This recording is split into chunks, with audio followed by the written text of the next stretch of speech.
तो एंडेमिक की हम बात कर रहे थे, तो एंडेमिक डिजीज कौन सी थी? जो कुछ सर्टेन एरियाज में ही थी, मतलब बहुत ज्यादा इनका स्प्रेड नहीं था, कुछ पर्टिकुलर एरियाज में ही देखने को मिलती है। ठीक है, जैसे अफ्रीकन कंट्रीज की कुछ भागों में येलो फीवर देखने को मिलता है, गॉइटर का हमने जिक्र किया। फिर एक हमने बात की थी एपिडेमिक।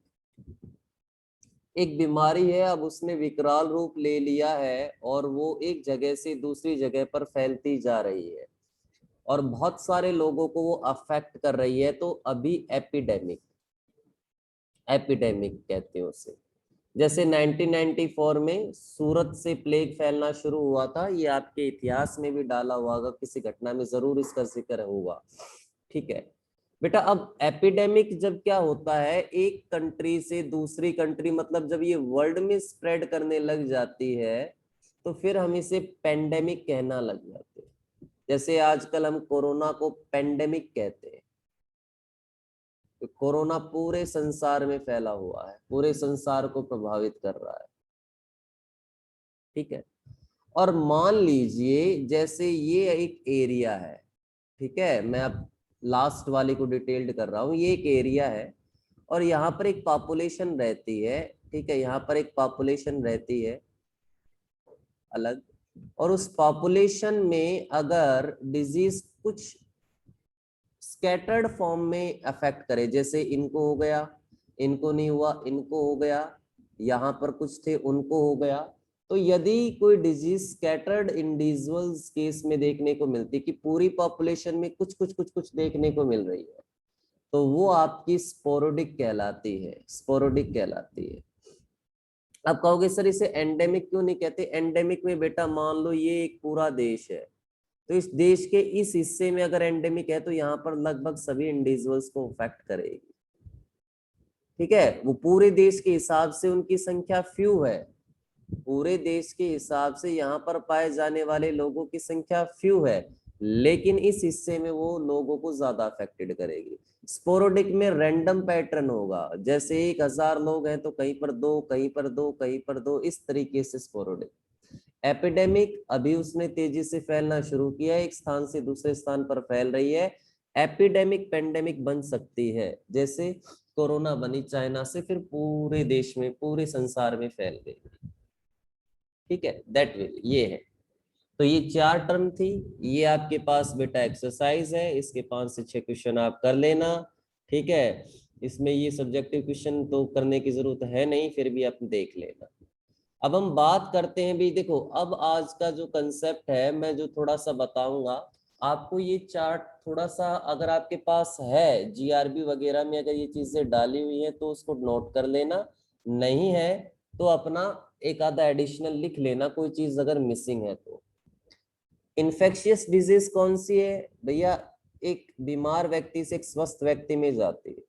ठीक है, इन्फेक्शन का मतलब क्या होता है? इन्फेक्शन का मतलब होता है संक्रमण, कि the entry and multiplication of disease causing organism in the body. कहता है कि जब कोई बीमारी फैलाने वाला कीटाणु आपके शरीर के अंदर आता है और उसकी संख्या बड़ी तेजी से बढ़ती है, तो वो फिर इन्फेक्शन कहलाता है। A disease caused by an infectious agent, एक ऐसी बीमारी जिसे एक इन्फेक्शियस एजेंट ने कॉज किया है, उसे हम इन्फेक्शियस डिजीज कहते हैं, कम्युनिकेबल भी कहा जाता है इसे। इन्फेक्शियस एजेंट को हम पैथोजन भी कहते हैं। पैथोजन जब कहेंगे जब वो नुकसान करने लग जाए, हार्म करने लग जाए, जब वो नुकसान करने लग जाए, हार्म करने लग जाए, तब हम उसे पैथोजन कहते हैं। इसमें आपका बैक्टीरिया, वायरस, ये कैटेगरीज है, these are the categories that cause disease, that cause infection. Okay, host जिसमें ये कर रहे हैं उसे होस्ट कहा जाता है। इंक्यूबेशन पीरियड, जब वो पहली बार कीटाणु या इस कैटेगरी का कोई भी ऑर्गेनिज्म जब पहली बार बॉडी में एंटर किया था उसने, और उस बीमारी के जब लक्षण उभर कर आने शुरू हुए, जब हमें महसूस हुआ कि भाई हाँ हमें कोई तकलीफ है, तो एंट्री पॉइंट से लेकर जब लक्षण उभर कर आने लगे तब तक का जो समय लगा वो इंक्यूबेशन पीरियड कहलाता है, इंक्यूबेशन पीरियड कहलाता है। ठीक है, ये लिखा हुआ है entry of germs and appearance of first symptoms of the disease, इसके बीच का समय, द पीरियड बिटवीन, इसके बीच का समय आपका क्या कहलाता है, इंक्यूबेशन पीरियड कहलाता है, कि कितना समय लगा है। ठीक है, किसी में ये समय हफ्ते का हो सकता है, किसी में ये समय 2 दिन का हो सकता है, किसी में 1 दिन का हो सकता है। तो वो डिपेंड करेगा उस ऑर्गेनिज्म के मोड पर भी, और उस जिस होस्ट के अंदर वो जा रहा है। हो सकता है किसी होस्ट के अंदर इम्यून पावर इतनी अच्छी हो, वो उसके अंदर उसके सिम्टम्स ही ना आने दे, ठीक है, वो उसको किल कर दे। तो ये चीज है। तो भैया ये था इन्फेक्शियस। देखिए, इन्फेक्शियस एजेंट के द्वारा संक्रमित किसी चीज के द्वारा फैलने वाली बीमारी इन्फेक्शियस डिजीज कहलाती है। इन्फेक्शन का मतलब है सामान्य तौर पे एक कीटाणु का शरीर के अंदर जाना और फिर उसकी संख्या बहुत तेजी से बढ़ना। इन्फेक्शियस एजेंट पैथोजेंस कहलाते हैं। इसमें आपके पास कैटेगरी है, 1 कैटेगरी, 2, 3, 4, 5 और 6 कैटेगरीज यहाँ पर डाली हुई है। जिस व्यक्ति में इन्फेक्शन होता है उसे हम होस्ट कहते हैं।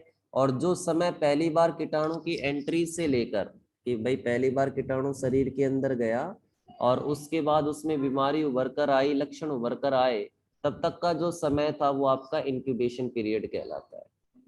अब ये वाला जो केस है, ये वाला केस आपका मतलब अलग अलग टेबल्स हैं, थोड़ा सा देखने की कोशिश कीजिए, मैं आपको इनके बारे में थोड़ा थोड़ा बताता हूँ। ये प्रोटोजोन की टेबल है, फिर वायरल की टेबल है भैया, फिर आपकी बैक्टीरियल की टेबल है, हेलमिंथिस की टेबल है, ठीक है, फिर सेक्सुअल ट्रांसमिटेड डिजीज है और कुछ वेक्टर्स की टेबल है। यहाँ से क्वेश्चन बनते हैं, 2 से 3 क्वेश्चन बनने की संभावना यहाँ से रहती है, क्योंकि भैया पूरा चैप्टर इसी पर फोकस्ड होता है। ठीक है, तो थोड़ा सा देखने की कोशिश कीजिए, हम एक एक 2 टेबल ही एक दिन में करेंगे ताकि हम आसानी से कर सके।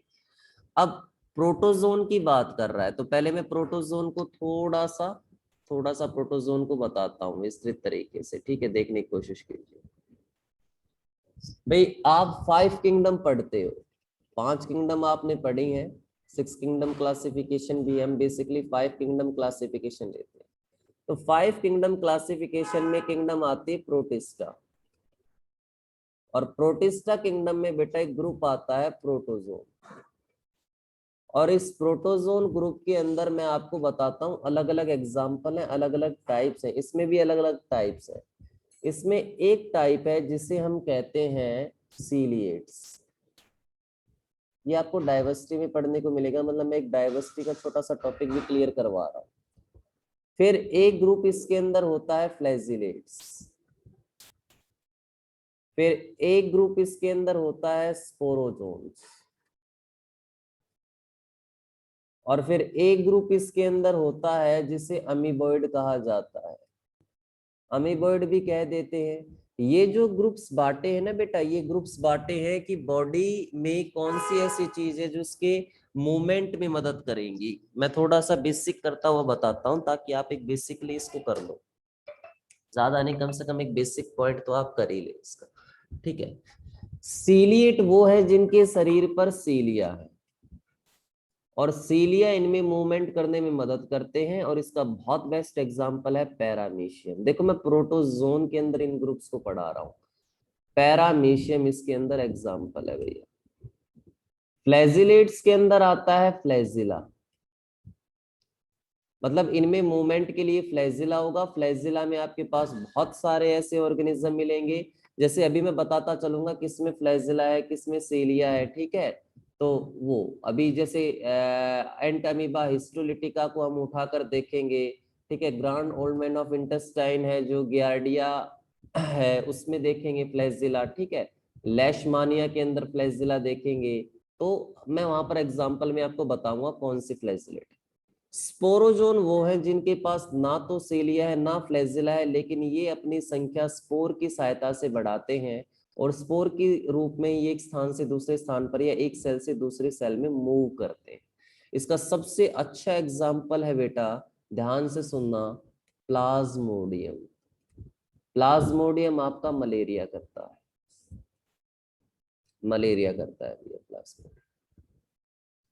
और भैया अमीबॉइड में मतलब जिसकी बॉडी इरेगुलर शेप की है, जो अपनी प्लाज्मा मेम्ब्रेन की फ्लेक्सिबिलिटी की सहायता से मूव करता है, वो अमीबॉइड ग्रुप में है। इसमें आपका अमीबा तो आता ही आता है, इसमें बेटा अमीबा तो आता ही आता है। इसमें एक और एग्जांपल है जो अमीबा से बड़ी साइज का अमीबा है, उसे हम कहते हैं entamoeba histolytica. Entamoeba histolytica उसका साइंटिफिक नेम है, ठीक है। तो ciliates, flagellates, sporozoan, amoeboid, these are the groups, these are the category on the basis of the structure that help in movements। तो इसमें आपके पास ये एग्जांपल है, इनमें से कुछ जैसे फ्लैजिलेट्स जो हैं वो डिजीज कोज करते हैं, स्पोरोजोन कोज करते हैं। अमीबॉइड में ये आपके एंटमीबा हिस्टोलिटिका ये डिजीज कोज करता है। तो प्रोटिस्टा किंगडम में प्रोटोजोन, 1 2 3 4, तो अब इसमें देखते चलते हैं भैया।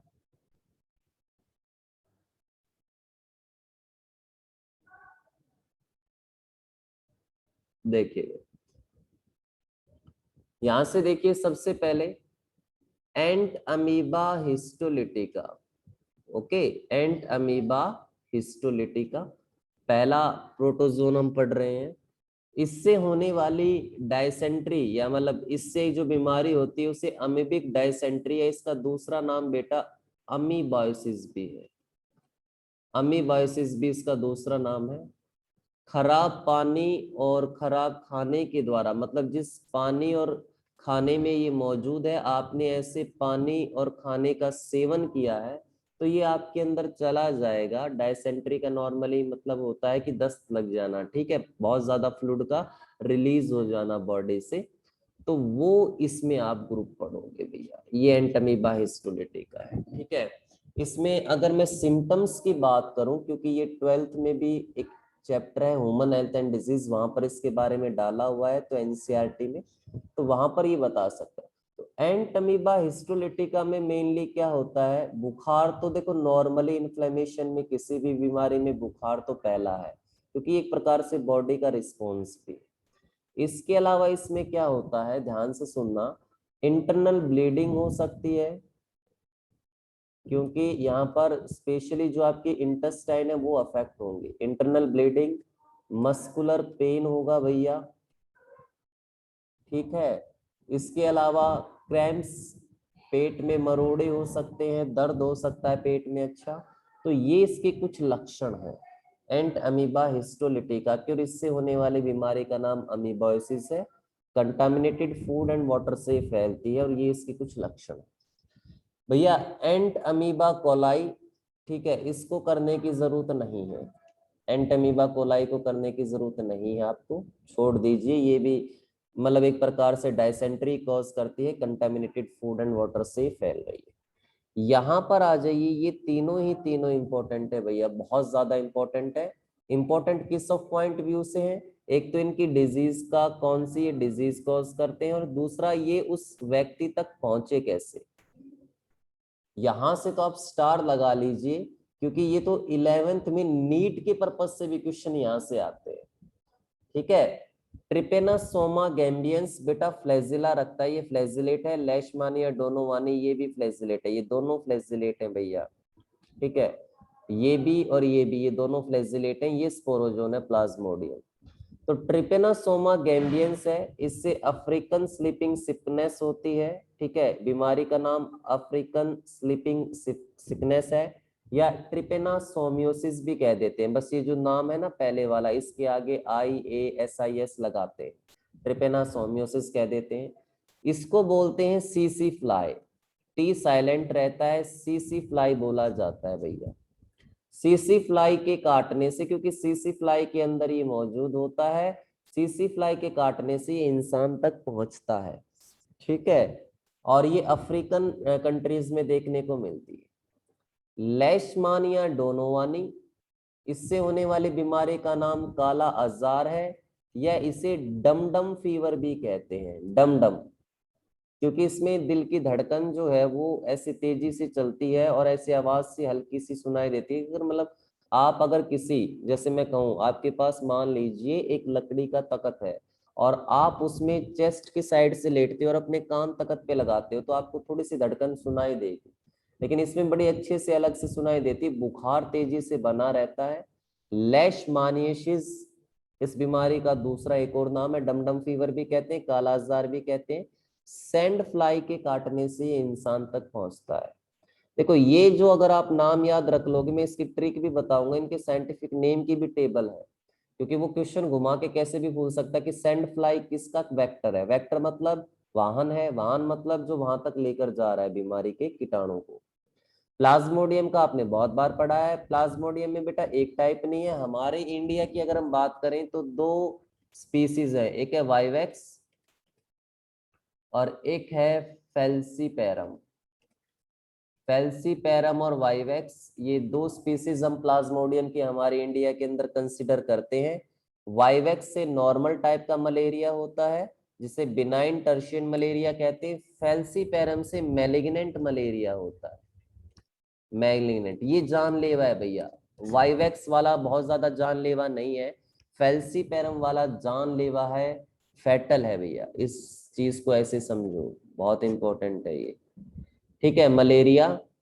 अच्छा, फीमेल एनाफ्लिज मॉस्किटो, तो इसमें फीमेल एनाफ्लिज मॉस्किटो आएगा। जैसे ही मैंने आपको ये बताया था भी यहाँ पे ये वेक्टर में है, तो वेक्टर में देखिए आपने यहाँ पर क्या देखा, सीसी fly, sand fly, female anopheles mosquito. ठीक है, तो आप वेक्टर पे यहाँ पर भी आ जाइए। देखिए यहाँ पर वेक्टर की डिजीज कैरीज बाय इंसेक्ट, यहाँ पर वेक्टर से आपको देखिए ये रहा सेंट फ्लाई, सीसी फ्लाई, दो तो आपके यहीं से क्लियर हो जाएंगे। ठीक है, ये देखिए मॉस्किटो एनाफ्लिस के काटने से प्लाज्मोडियम।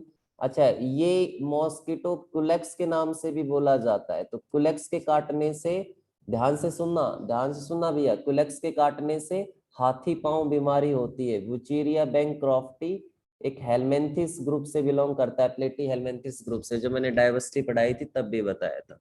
तो कुलेक्स मच्छर के काटने से ये इंसान तक जाता है। प्लाज्मोडियम फीमेल एनाफ्लिस के काटने से जाता है, स्पेसीज। एडिस मच्छर के काटने से डेंगू का वायरस इंसान के अंदर जाता है, तो बीमारी होती है डेंगू। अच्छा, एक और चीज लिख लो, चिकनगुनिया भी इसी मतलब मच्छर के काटने से इंसान तक आता है।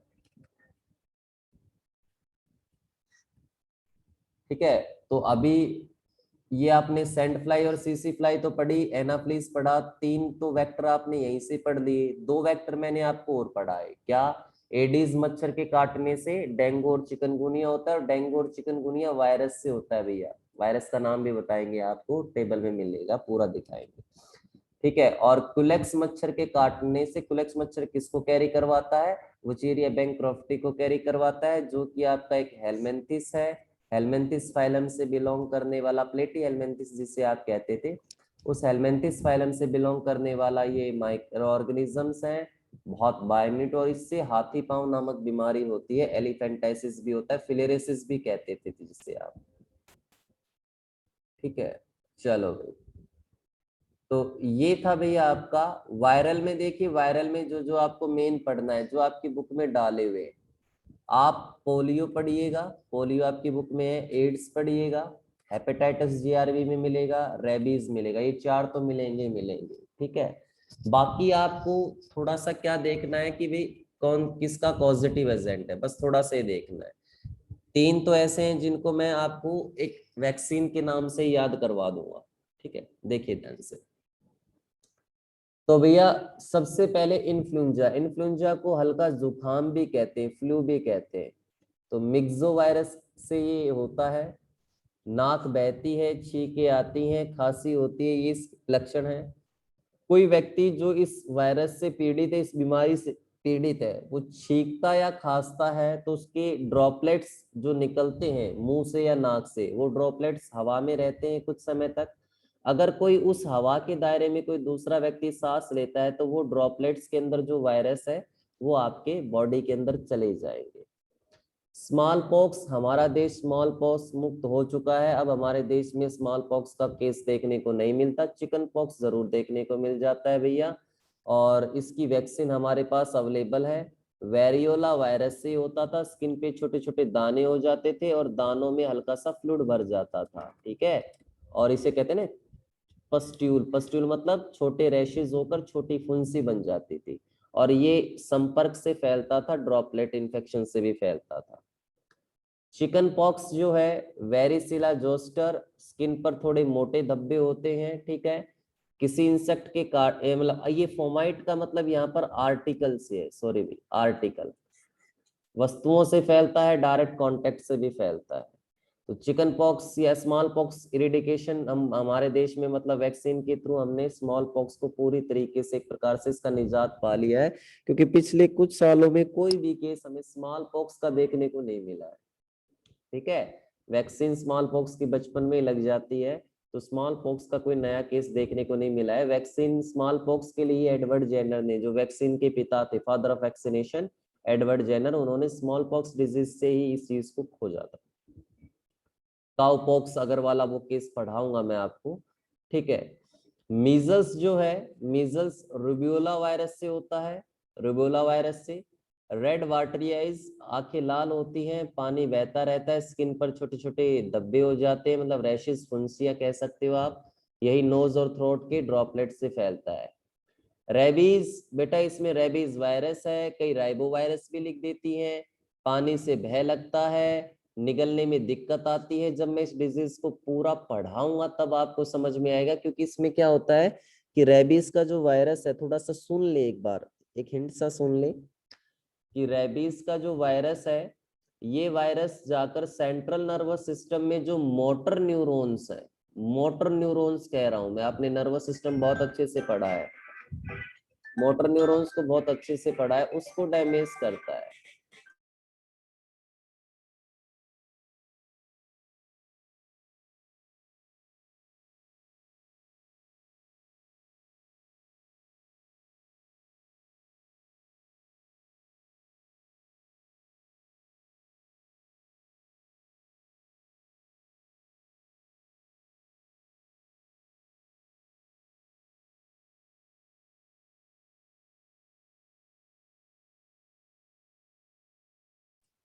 तो भैया रेबीज वायरस, अच्छा मैं मोटर न्यूरॉन की बता रहा था, तो मोटर न्यूरॉन के डैमेज होने से आप थोड़ा सा समझिए, मोटर न्यूरॉन किस पर जाकर काम करता है, मोटर न्यूरॉन जाकर काम करता है किस पर भैया, आपकी मसल्स पे, कौन सी मसल्स पे, या किसी फैक्टर ऑर्गन्स पे। तो मोटर न्यूरॉन्स के डैमेज होने के कारण क्या होता है कि जो स्पेशली मसल्स हैं, कहाँ की, चेस्ट की और गले की, उनमें थोड़ा सा कॉन्ट्रैक्शन जो है, ठीक है, वो कॉन्ट्रैक्शन का इफेक्ट कैल्शियम आयन के कारण इंक्रीज हो जाता है। तो आप ये समझिए कि जो मांसपेशियां हैं, जिन, ये ट्यूब है और इस ट्यूब की वॉल में मसल्स है, आप थोड़ा सा समझिए, ट्यूब की वॉल में मसल है, अगर मसल्स कॉन्ट्रैक्ट होंगी तो ट्यूब का दायरा छोटा होगा, इसका ये जो स्पेस है ये छोटा होगा, छोटा होगा, तो यहां से किसी भी चीज के जाने में दर्द होगा।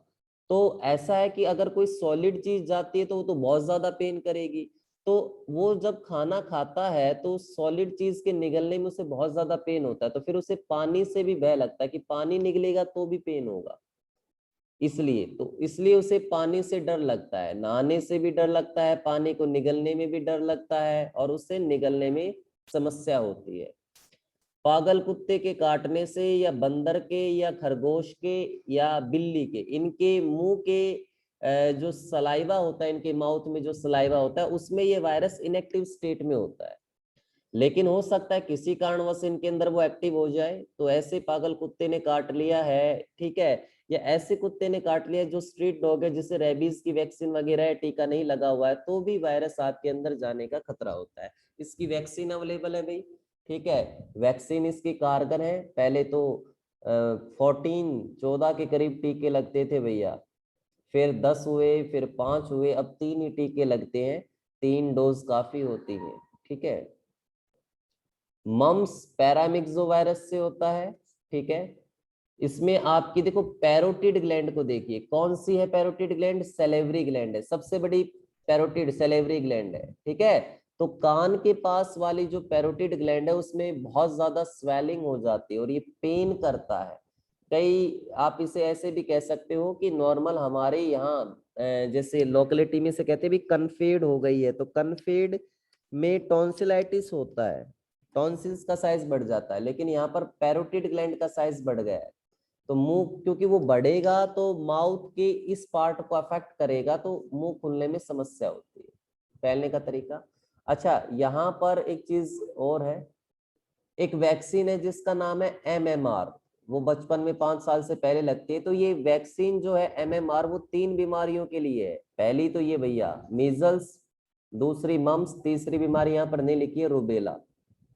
ये तीनों ही वायरल डिजीज है, इन तीनों के लिए ये वैक्सीन लगती है। एक ही टीका लगता है इसका, मम्स, मीजल्स और रूबेला का, जो बच्चे को प्रोटेक्शन दे देता है, बच्चे को इससे प्रोटेक्शन दे देता है। पोलियो, पोलियो में भी सेंट्रल नर्वस सिस्टम डैमेज होता है, इन्फ्लेमेशन ऑफ नर्वस सिस्टम। और बेटा यहाँ पर भी मोटर न्यूरॉन्स, स्पेशली जो मसल्स के कनेक्टेड न्यूरॉन्स है, न्यूरोमोटर जंक्शंस अफेक्टेड होते हैं, मांसपेशियां सिकुड़ जाती हैं, लकवा लग जाता है, हाथ पैर बहुत पतले हो जाएंगे, मूवमेंट नहीं कर पाएंगे। ठीक है, पोलियो अभी पूरी तरीके से मुक्त नहीं हुआ है भारत, क्योंकि पिछले साल जब वैक्सीनेशन का काम किया था तो 1-2 केस कई जगह मिल गए थे। ये कंटामिनेटेड फूड एंड वाटर से फैलता है। एड्स HIV वायरस से होता है, इसमें WBC में स्पेशली सुनना भाई, स्पेशली जो टी हेल्पर सेल्स है, टी हेल्पर, लिम्फोसाइट पढ़ाई थी मैंने, lymphocyte, T lymphocyte, B lymphocyte, तो टी लिम्फोसाइट की स्पेशल टी हेल्पर सेल्स का डिस्ट्रक्शन बहुत ज्यादा होता है। इसके अलावा दूसरे नंबर पे जो एड्स का वायरस सेल्स को नष्ट करता है वो आपकी बॉडी में एक डिफेंसिव सेल है जो निगल कर कीटाणुओं को नष्ट करती है, macrophages. Sexual contact, blood contact, इससे ही फैलता है। हेपेटाइटिस में बेटा टाइप होती हैं A, B, C, D, ठीक है, इस तरीके से E, 5 टाइप तो कम से कम ही है। आपको यहाँ पर जो टाइप बोली गई है वो A टाइप बोली गई है। इस हेपेटाइटिस ए वायरस से होती है, बी हेपेटाइटिस बी वायरस से होगी, हेपेटाइटिस सी वायरस से होगी। तो अभी जो ए पढ़ रहे हैं उसमें नॉर्मल आपको पीलिया हो जाता है, लीवर की सेल्स को डैमेज होता है, ठीक है, कंटामिनेटेड फूड एंड वाटर से फैलता है। तो आज वायरल की टेबल, कुछ इंसेक्ट जो डिजीज कॉज कर रहे हैं, ये 2 टेबल, और ऊपर प्रोटोजोनल, बस आप इन टेबल को थोड़ा सा रिकॉल कीजिएगा। और भाई एक चीज और कहना चाहूंगा मैं आपसे, किसी बच्चे के पास GRB का है तो वो भेज देना, GRB और NCERT की एक एक भेज देना मेरे पास, सारे तो मत भेजना।